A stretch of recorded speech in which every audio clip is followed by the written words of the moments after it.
the shenanigans that have happened since that bond has been removed, do you think that there is enough of a case that could be made to reinstate that bond? I would hesitate to do $1,000, sir. Okay.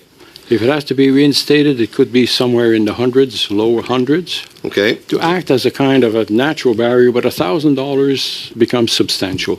Okay. Well, that was the argument that was made to remove by Mr. Szyszkiewicz, Kieran Szyszkiewicz, at the court, and he actually said that he made the case that it's there to protect the election from the integrity of the election from frivolous candidates. I would suggest to you that this is an orchestrated campaign by the Longest Ballot Committee, which appears to be operating in the entirety of a structure of a political party.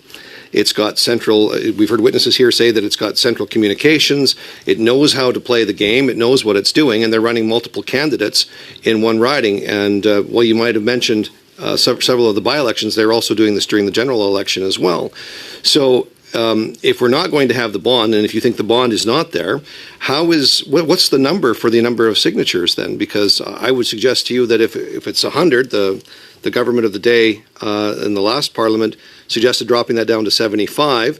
How many is required? How many is sufficient? Is it 250? Because in some places like Nunavut or places where there's a lot of small, remote, rural communities, it might be difficult to get those signatures in an amount of time. So is that the solution? Well, in my view, the solution would be somewhere along the lines of what I recommended. You can only sign once.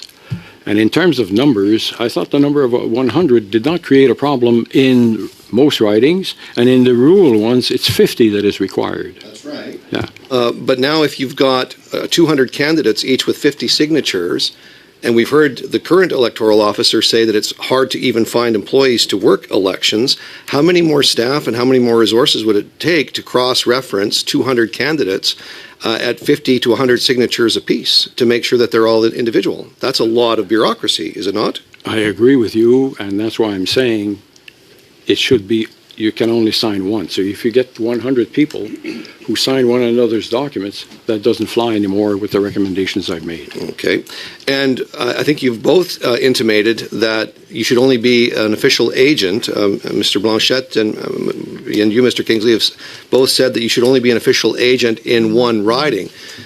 That makes sense to me in terms of a by-election, but should you be allowed to be the official agent in 343 different electoral districts? My answer would be no.